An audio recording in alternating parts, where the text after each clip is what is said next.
Good morning, everyone. We still have a few people logging on, so we're going to give them a minute or two to get settled, and then we'll get underway. And I'm Ted Walsh, CEO of Walsh Duffield, and we're very excited that you joined us today.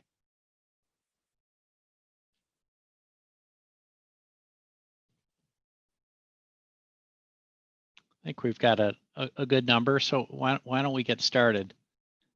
Today's webinar is Bounce Back with a Stronger Retirement. That's presented by our very own Lisa Petronio, who's head of our retirement plan solutions. As we all continue to navigate the changes that are happening in our communities and our businesses due to the pandemic, resiliency is more important than ever. And we're happy to have Lisa here to help us understand how we can apply this resiliency concept to our companies and your company's retirement plans. But before I introduce Lisa, I just want to give a couple of housekeeping items. Today's webinar is being recorded, and we'll be able to share a link with you after the event is complete. So we welcome you to revisit the content, and please feel free to share it with any colleagues that you think might be interested. Also, today's slides will be shared. And most importantly, we invite your comments and questions. So there's a spot down at the bottom, the Q&A box, which hopefully you've used before. So if you think of a question at any point, just type it in, and Stephanie Donovan, who's going to join us later on and facilitate the questions, will be looking for them and incorporate them towards the end of the process. But I'm very happy to introduce our speaker today, which is Lisa Petronio. Lisa is Vice President of the Retirement Plan Solutions here at Walsh Duffield, and she keeps a strong focus on client education, which she believes can empower both plan fiduciaries and plan participants to make better decisions that drive better outcomes. So I'm going to hand it off to Lisa, who will be terrific, and thank you again for joining us today. Thank you, Ted. At Walsh Duffield, two of our core values are wellness and innovation. So today we're going to find a way to blend those related to your retirement plan. We often talk about resiliency in the context of emotional well-being, and today we'll apply that concept of resiliency to your organization's retirement plan. So let's be innovative and think about how we can bounce back with a stronger retirement plan. If you like the content here today, I encourage you to like, connect, or subscribe with our social media channels, which I've listed on the right. Walsh Duffield Retirement Plan Solutions represents SRP in upstate New York. SRP is a national retirement plan consulting practice with over 700 employers and $11 billion in assets under advisement. Walsh Duffield's relationship with SRP allows us to deliver the resources that you might expect from a national firm to our Western New York clients with the local service that you deserve and have come to expect from your relationship with Walsh Duffield. So let's talk about COVID. We all know that COVID has impacted Americans financially in many different ways. After reaching a high of 14.7% unemployment in April, we're currently sitting at 7.9% as of the beginning of this month. There was actually an article in the Buffalo News yesterday you may have caught about our local unemployment. But I really feel like we're not through this yet. We're even hearing industries like the airlines have recently announced some new waves of layoffs. In addition, the day-to-day impact on Americans that were living paycheck to paycheck before COVID. It's no wonder that so many retirement plan participants have either reduced or stopped saving for retirement. And there were 31 million individuals who planned to make a withdrawal from their retirement plan or have already done so. So I'm going to use this opportunity to launch our first poll and see how your organizations reacted to COVID. Specifically, did you amend your retirement plans to allow for CARES Act coronavirus-related withdrawals? Let's see, it looks like most people are saying no, with a healthy number also saying unsure. And it could be depending on your vendor. Some had auto enrollment features where they auto enrolled you into those COVID changes. But I'll show you on the next slide where many other organizations landed. All right. So this is my obligatory CARES Act slide, and then I promise I'll be done talking about the CARES Act, because I think we've all heard a lot about what's been happening related to the CARES Act with retirement plans. So, we can't talk about it without talking about CARES Act. We, across the country, have seen that 64% of plans amended to allow for coronavirus-related distributions. But actually, I think that number is a little bit misleading. 84% of plans with more than 5,000 participants amended, compared to only 40% of plans that had under 200 participants. In terms of utilization, most plans are seeing that less than 5% of participants that were eligible to take that type of distribution have actually done so.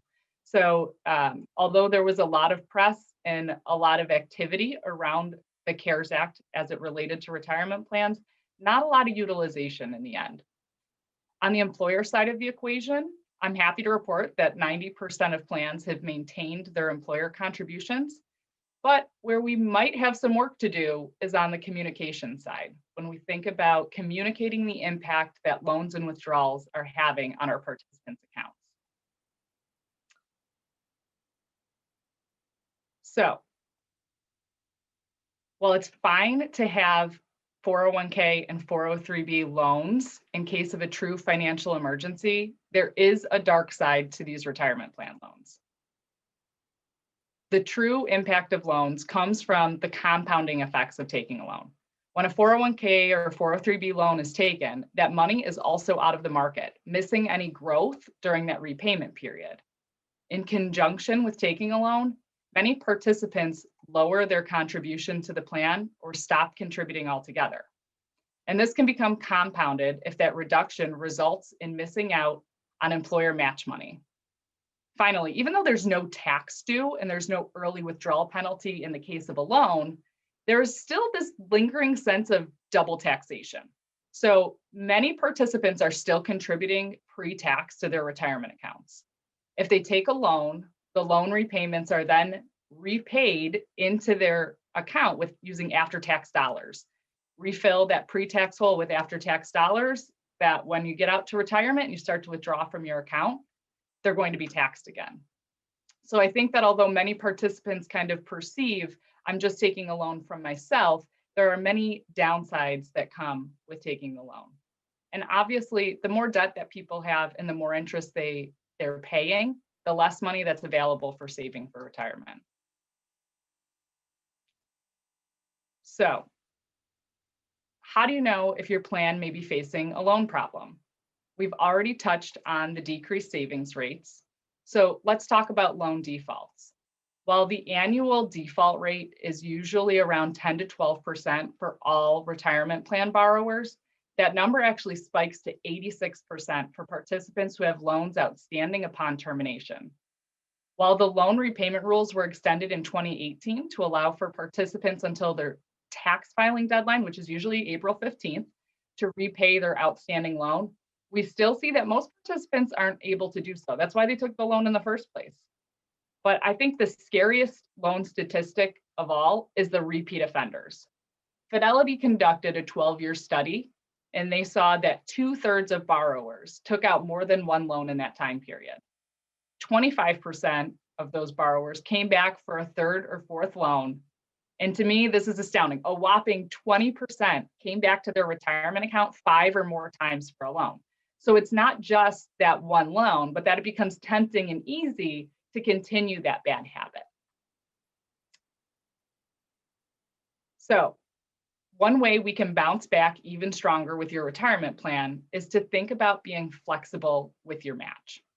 Let's use this opportunity to launch our second polling question.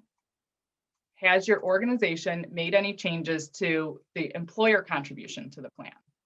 Either reduced, suspended, maintained? While you respond to that, I'll share, when it comes to loans, I think there's a lot of communication that can happen. It's becoming easier and easier with technology for participants to just log into the website, request the loan, get the check. A lot of vendors are even doing text messages to let you know when your check is on the way.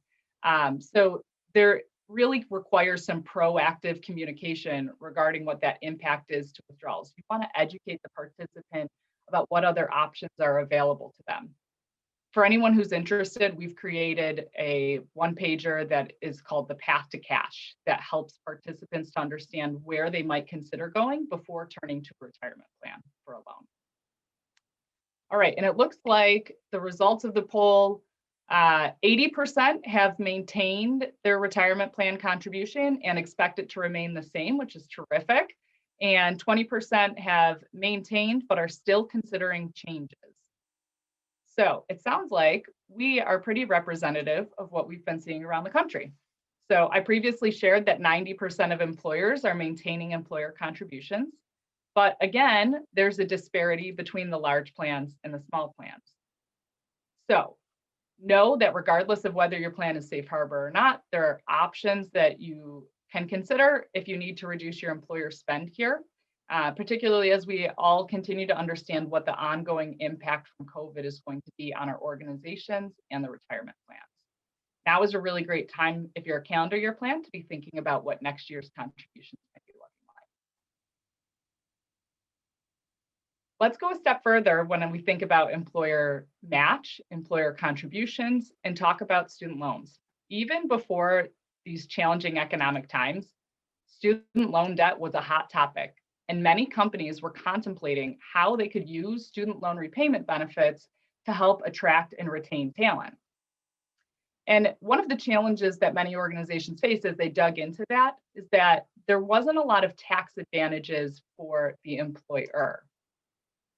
So one small provision in the CARES Act gave employers a new option. You can now make a tax-free contribution of up to $5,250 per employee without raising their taxable income. I think we'll continue to see this grow as an opportunity once employers kind of stabilize on the other side of COVID. There's now more tax advantages to offering these student loan repayment programs. And earlier this year, the Department of Labor rolled out their new electronic delivery rules for plan notices. This has been a long time coming. So employees are automatically covered and they can receive electronic delivery for their notices as the default if they are regularly using a computer at work or if they regularly have access to a computer at the workstation through their employer. If there's employees who are not regularly at a computer, they just need to consent to that electronic delivery. Participants are going to have to receive an initial paper notice saying that electronic delivery is the default, but they can opt out to receive paper communications at any time. Those notices can be delivered via email by emailing a PDF of the notice, or it can be posted to a portal like an intranet or a website. There must be a mechanism to notify you as the plan sponsor if there's any undeliverable email addresses or if any of the links break. So the key really here is to pay attention to the bounce backs and having a plan to resolve them. We think about this in the same way that we think about missing participants. So first, if you have a secondary email available, that maybe is something you want to add to your HR procedures, particularly for terminated participants. If there's a secondary email, you can revert to that email. But if not, you'll need to reach out, contact the participant to update your records. Hopefully, we're going to see a lot of plan sponsors using this new safe harbor. And I expect that you'll want to continue to keep those email addresses up to date so that you don't have to revert back to paper. So we just addressed adding administrative ease to the plan. Maybe now it's time for us to think about a little bit of housekeeping within the plan. A key metric when you go to your record keeper for pricing is looking at the average balance per participant. And the Department of Labor allows you to involuntarily cash out or force out terminated participants that have balances under $5,000. Historically, the way that we see plans apply that is anyone who has a balance under $1,000 who's no longer with the company gets sent a check. And anyone who has a balance between $1,000 and $5,000 will have that money rolled to an outside IRA. But there are no rules that prohibit rolling all of those balances, regardless of size, into an IRA. So by rolling all of the balances under $5,000 into an IRA, you avoid the troubles associated with having any uncashed or returned checks and tracking down those missing or unresponsive participants. We've had to help a number of plans, going back with, we have uncashed checks from 5 years ago. Money has already been, taxes have been withheld, 1099 cent. How do we take care of finding those participants and then making sure that they cash that check? So this is one new solution for how we can solve that. There's also industry interest to create auto portability, which would seek to reunite those participants with their new employer's plan, keeping the money invested for retirement and limiting the plan leakage. It's a really interesting concept because I think there's a lot of participants who have this myth thinking that, okay, when I terminate employment, that my rollover, my previous balance is going to automatically come with me. And if any of you have gone through that rollover process, contacting your old employer, contacting your new employer, there's a lot of paperwork. Even with technology, it can be challenging to kind of make all the dots connect. So there are some vendors that are creating auto portability solutions that would allow terminated participants to use a clearinghouse of sorts that would reunite them. So when you get hired at your new plan would check the clearinghouse and see if you have any old 401k balances and then facilitate the rollover into the new plan. That could be really meaningful, not only for participants in terms of having all of their balances consolidated under one plan, but also for plan sponsors. As I mentioned, average account balance is a key driver for pricing. So having those rollovers consolidate could help you raise your average account balance and earn you better pricing for your plan. So while those ideas check the box on creating administrative efficiency for plan sponsors, let's shift to think about tax efficiency for the participants. While 70% of plans now offer Roth contributions, only 23% of participants are actually contributing to Roth. 77% of households pay less than 15% in income tax, which they'd be a great target for utilizing that Roth component. Yet it's reported that only 7% of people with incomes under 30,000 utilize Roth contributions. So how can we help participants to leverage this tax planning component that's available within their plan?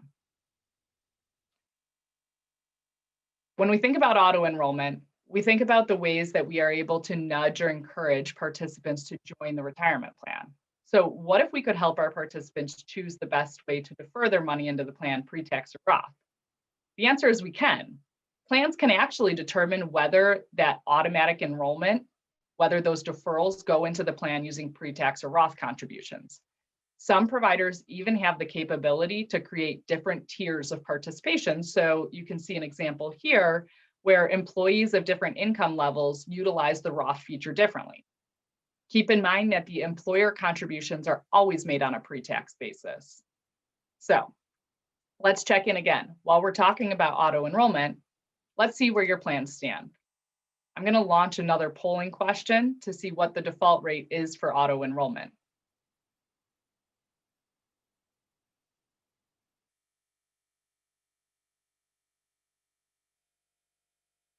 While we wait for some of those responses to come in, we're going to continue this thought about auto enrollment. It's looking like the majority have a default rate between 3 and 4%, which has historically been where default rates were set. It's actually interesting how that was set because some senator, when they were talking about creating auto enrollment features in 2006 under the PPA, they said, for example, you could auto enroll at 3% and auto increase by 1% until they reach 10%. And for some reason, everyone has gravitated to that 3% number. We are beginning to see that number start to creep up. And I'll talk a little bit right now about why we're seeing that and some different ways you can think about the default rates. We do still have a number of plans that are not offering auto enrollment. And so that could be for cultural reasons, but the studies have really proven we've had auto features available for such a long period of time now. They really have proven to be successful in increasing savings rates and increasing participation under the plan. So we've talked about the efficiency of taxes and how we can change that. Let's think about how you could actually practice age discrimination in a positive way for your participants. And I know age discrimination in HR is not something we want to be talking about, but this is a way that we can help our participants with a small tweak in auto enrollment. So the average deferral rate has not changed significantly over the last 10 years. And this is an area that the retirement plan industry has to continue to focus on. One thing that also hasn't changed is that as participants age, their average savings rate goes higher as well. When a 40-year-old changes jobs, it's likely that they were contributing at a rate higher than 3% in their previous employer's retirement plan.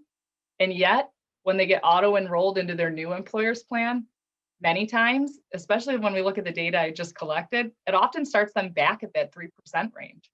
So one solution is to think about raising the default rate for everyone. 6% is kind of trending. We're trending from 3 to 6 as that new default rate. However, another solution would be to tier the default rate by age. So the savings rate would allow older employees to defer at a higher rate, likely closer to where they were at their previous job. Now I'm going to close this out with 2 ideas about how we can help participants increase their savings. First is the rainy day fund. If you ask me, 2020 hasn't just been a rainy day, but a rainy year for everyone. Financial professionals suggest that you maintain 3 to 6 months worth of expenses in an emergency savings fund.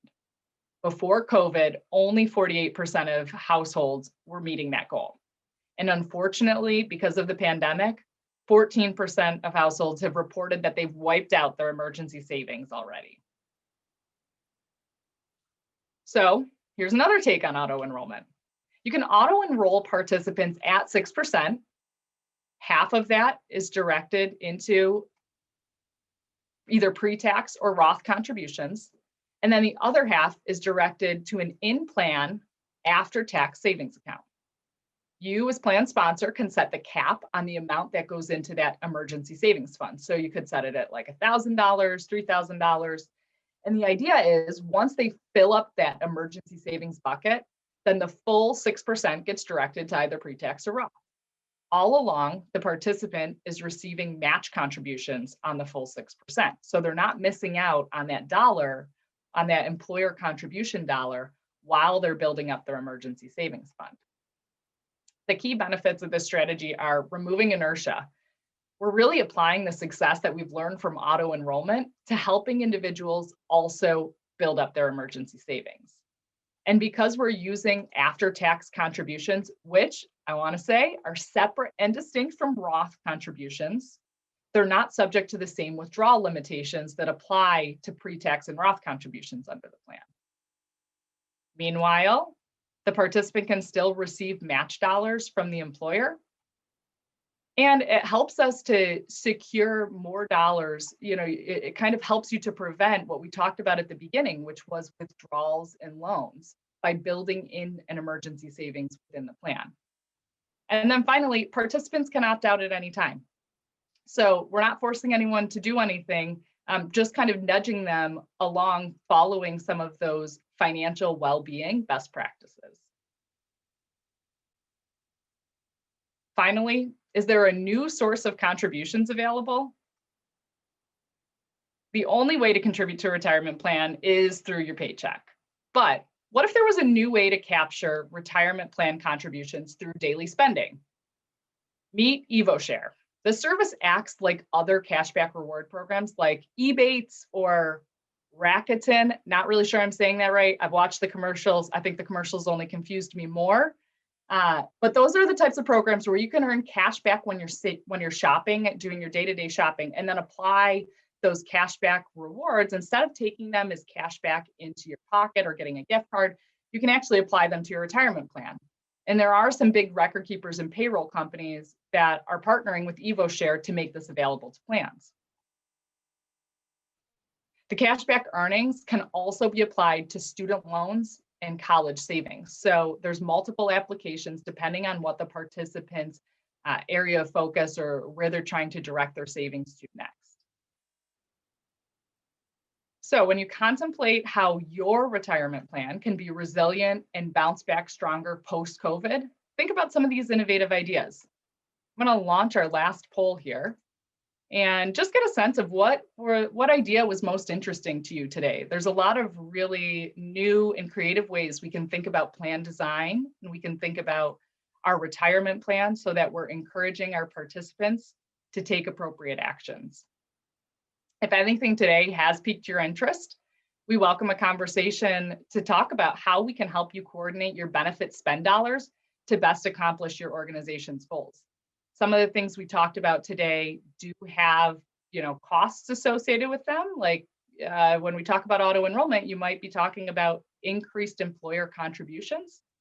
However, there are other features that we've talked about today that don't increase the employer spend. So regardless of the financial stability of your organization or what 2020 budgets look like, there are ways that we can think creatively to enhance your employee benefits.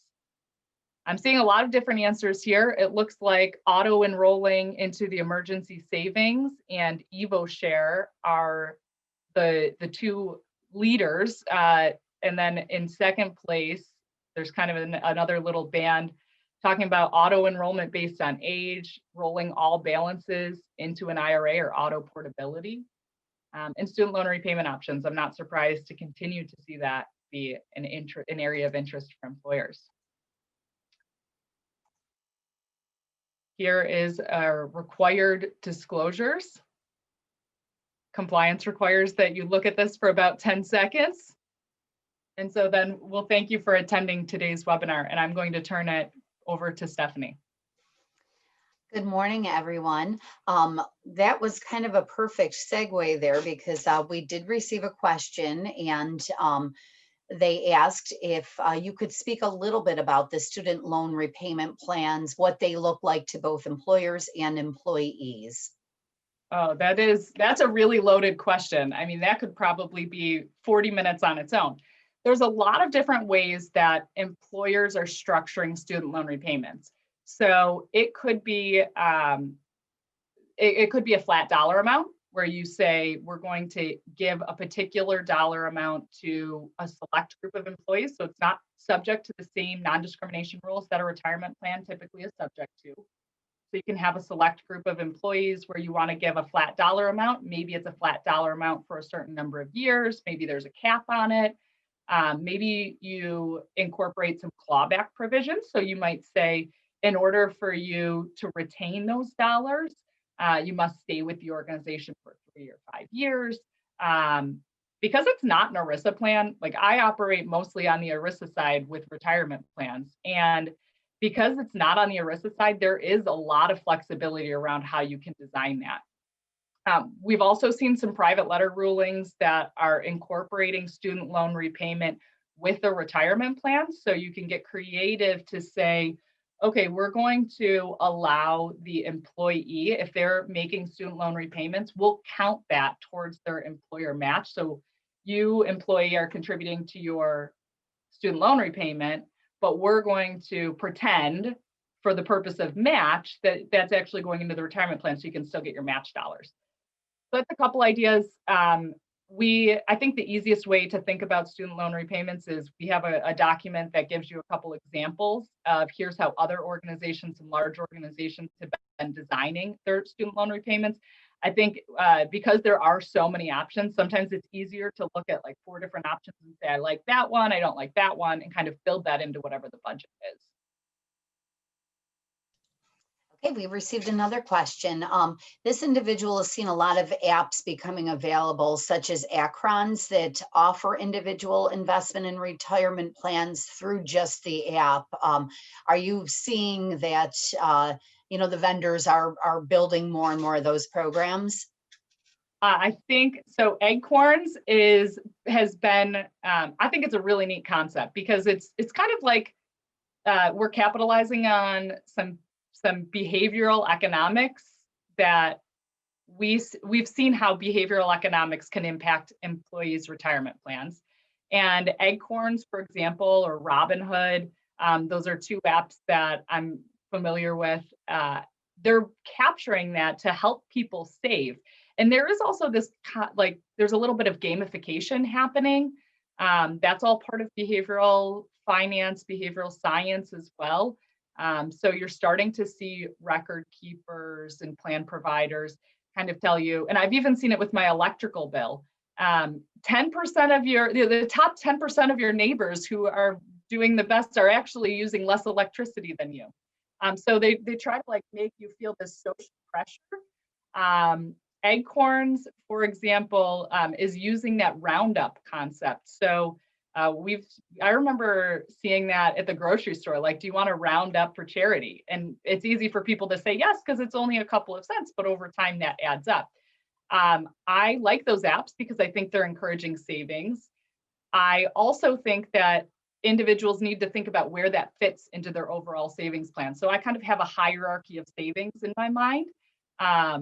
And that incorporates things like HSAs, retirement plans, areas where you might have match dollars available. So a lot of times an app like Acorns is going to be into a taxable account, or Robinhood is going to be into a taxable account, which is higher up on my hierarchy of where I think employees should be saving first. So I like it, but I want to make sure you've kind of taken care of the rest of your house first. You know, I want you to have your emergency savings in place before you're putting all your acorns in your account. All right. If you have a pension from a previous employer, what advantages would there be if you were to take it and roll it into a retirement savings plan? Wow, these are great loaded questions. So with a pension, if we're talking about a defined benefit pension plan, that is different from a rollover from a previous defined contribution plan, which would be like a 401k or a 403b. So I'm going to take this and assume we're talking about the defined benefit plan. The defined benefit plan is really a promise to pay from your employer. So your employer, previous employer, has promised to pay X dollars a month for the rest of your life. Once you reach retirement, you can start to collect it.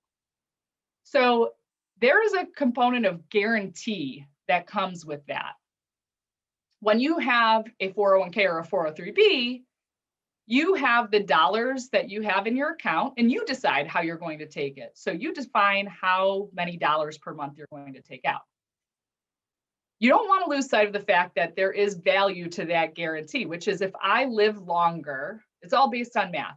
Like the actuaries have determined how long they expect you to live, but they kind of determine that based on the broad population. And so if you think that you're someone who is healthier and you're going to beat the odds, you're going to beat that actuary by living longer, then maybe keeping that pension plan makes sense because you're going to win on the math side of the equation if you live longer than the actuary projected for you.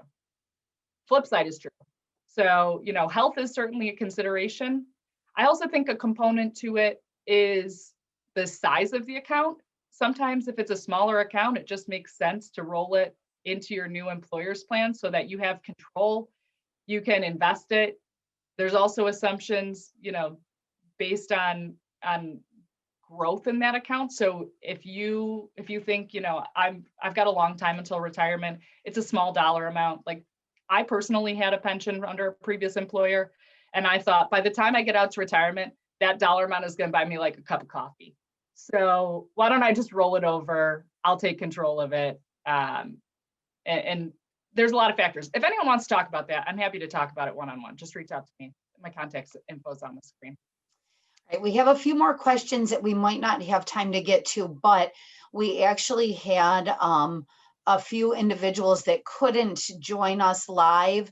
They're going to watch the recording. They did ask questions, so I want to make sure that you answer them for them. And the first one is, do you do project-based work for companies? Yes. So our consulting can be either helping a plan to evaluate, you know, plan. We talked a lot today about plan design. So it could be helping you as part of our ongoing consulting work, or it could also be just project work. Something you said here is interesting. We want to have a conversation. If you want to implement it, you need support. That's an area where we do a lot of project work. Same thing with vendor benchmarks. That's a big area for project work. So sometimes just looking for an independent consultant, you already have some existing relationships, but you just want someone to come in and look and see how things are going with the retirement plan. We certainly do a lot of project work. I like that question. Thank you. So in regards to vesting, what is the typical duration to become fully vested? Is it changing now as we're seeing employees, move more frequently from job to job? Great question. So there's really two primary vesting schedules. One is called a cliff vesting schedule, which means you're walking on the cliff. You're not vested at all. Once you reach the cliff, you get 100% vested. So that there's some statutory requirements. That's 3-year cliff vesting is kind of the longest you can go from a cliff standpoint. And then there's graded, where you get a percentage each year. So it might be 20, 40, 60, 80, 100. You get a little bit each year until you get to 100% vested. And the longest that you can go under graded vesting is 6 years. So I do see trends that vesting is kind of coming down. I think part of that has to do with aligning the plan design with what your objectives are for the plan. So if retention is an issue, then you're going to want to use vesting as a component. If you have, for example, an ESOP, that's going to have a very different component. It's probably going to be more meaningful in terms of what that vesting means to that employee. So a component of it is, what is the dollar amount that we're contributing to the plan? If we have high employer contributions, I think vesting becomes more critical. If your employer contribution is relatively smaller, maybe you're okay with vesting it sooner. The key is to talk about, okay, if we're really seeing, what are we trying to accomplish? If we're seeing employees that are dropping off within a certain period of tenure, is this a benefit that we can use to help retain them? And if so, I think the really critical factor is communication. Are we communicating it in a way so that they perceive and understand the value?